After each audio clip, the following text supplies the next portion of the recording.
Greetings, my fellow adventurers of the internet. I am Potato on a Quest, and today I stand by the River of Time.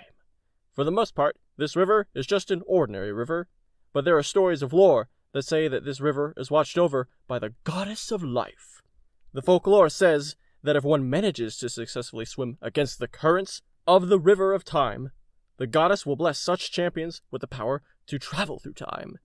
I have been preparing myself for the swim of a lifetime, for the currents of the River of Time are strong. But the reward for this feat is great. I knew that if I wanted to succeed in this swimming against the flow of time, I would need to be stronger.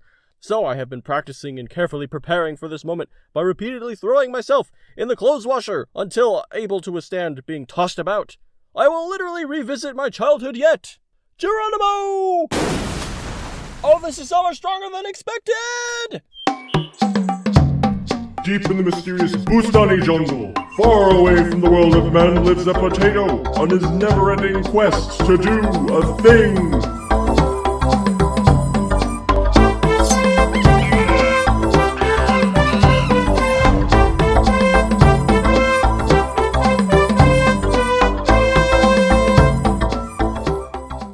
School, a thing that everyone goes through in the early years of life, and for some it goes on for several more years compared to others, thanks to different college programs and degrees and whatnot. And the education experience is something required for even a mostly isolated jungle-dwelling adventurer like myself. But perhaps life in the jungle as an adult feels fairly normal when the public school system itself is a jungle anyway. Therefore, I have many stories of adventure in school throughout all of my youth years. As of that being said, I figured, why not start with, well, the start of the school adventures. Kindergarten. Now, of course, it's been so long ago, I don't have crystal clear memories of before kindergarten, and even kindergarten itself, but I do remember a few things, even if some memories are a bit vague. I remember before kindergarten, in my little kid head, I thought I heard it as kindergarten. I thought it was like when kids get to do gardening or something like that. If all school is just having a garden, then would your homework be taking the food home once it's ripe and eating it? Did you do your homework? My dog ate it? Oh, your dog's a tutor? Alright then. Now, once I did find out what kindergarten actually was, yeah, I do in fact remember being pretty nervous about the concept.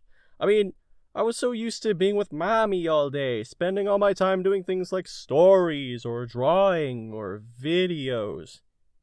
Wait. And when you're that age, change is super scary.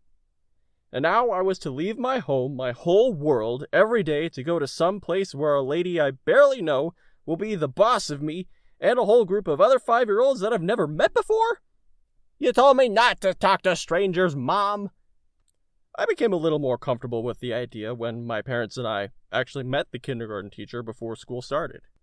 Now let me tell you something, folks. My kindergarten teacher was fun. Let's call her Mrs. Line. And boy, was she born to teach kindergarten.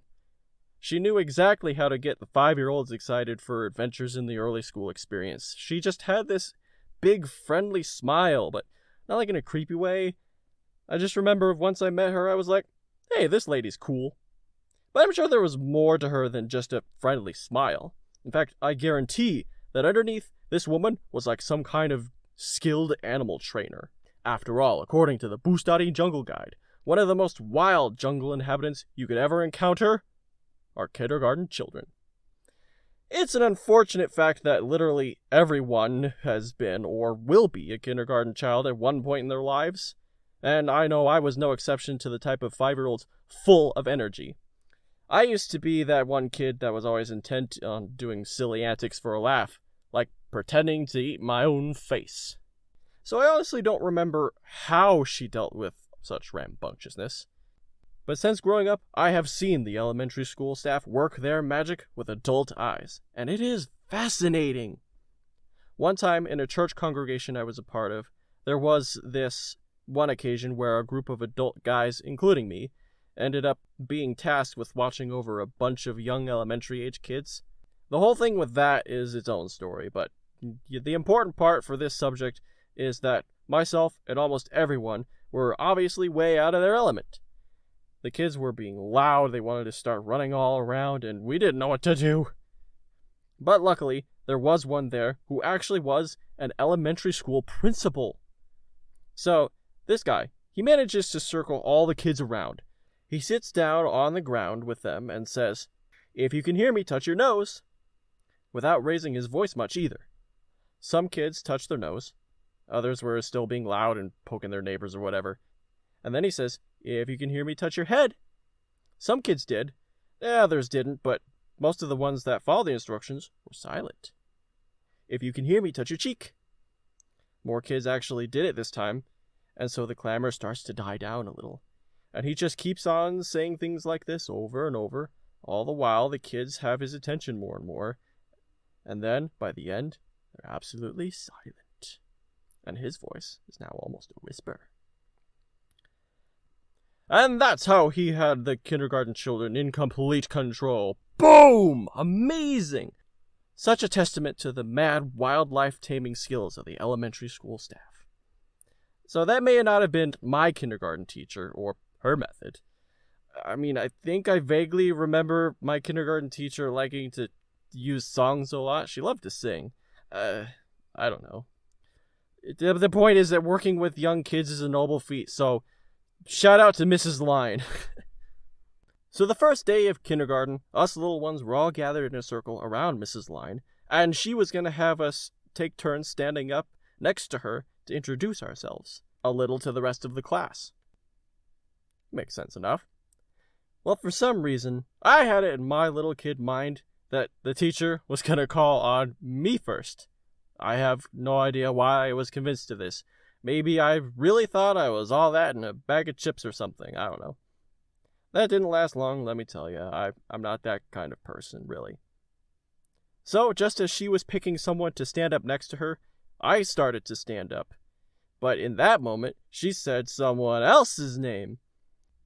So there I was, surrounded by a whole pack of peers, eyes on me, waiting to pounce their judgment of not teasing. I thought I was all that, but that was running dry. And where's a bag of chips when I need it most?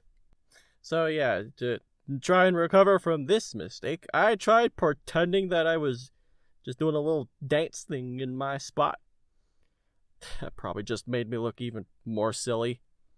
Again, I don't know why this was even a thing that I did, but I assure you, I did not believe myself to be the center of the universe forever. But I did learn that kindergarten was great. Art projects, games, nap time! Now, something else I remember being one of the first things that I actually did learn from kindergarten was about the calendar.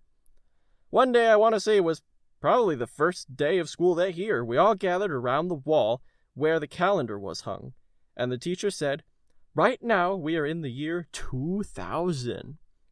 And I just remember thinking to myself, what? 2000? That's a number? See, before kindergarten, I just assumed that there were only 10 numbers, because 10 was the only number that I could count up to back then. 2000? Well, I could only count to 10. Is 2000 the number that comes after 10? Okay, sir, your total is $10.62. Would you like to donate to this charity by rounding the cost up to $2,000? Whoa, buddy. How does 1062 round up to 2K? Sir, I think I know what I'm talking about. I went to kindergarten. So there was this one day in my kindergarten music class with the teacher whose name I can't remember. Well, we did this thing where we sort of marched around the room in a path that eventually led to the teacher. And then when we'd reached the teacher, we were told that she would touch the top of our heads, and then our instruction was to say our middle name. So I thought to myself, wait, there's such a thing as a middle name? Now, I know I call myself Potato on a Quest, thus the name of the channel and everything, but in my youth, I was simply called just your ordinary Spud here upon adventure. Yes, that's my name. But my family usually calls me just ordinary Spud here. I knew my first full name was Joshua, and I knew my last name, but I didn't remember learning what my middle name was at this point. The teacher puts her hand on my head, and I say, "Wah." wrong with this kid? Kindergarten. It's an adventure for sure. But for the kids in kindergarten, it's basically school with a ton of that learning removed and replaced with just fun things like snack time, coloring, and even naps. I hope you enjoyed these stories of my early schooling adventures, and I don't know if this feels like not a lot of stories. What can I say? It was a long time ago. I've told what I remember. So obviously I have lots more school stories to tell, since I've only told the ones of kindergarten specifically. So look forward to me continuing the school saga in a later video. Until next time, my fellow adventurers, I best be heading to the Rainbow Forest where I plan to start a hunt for the wild leprechaun. Have yourself a nice adventure.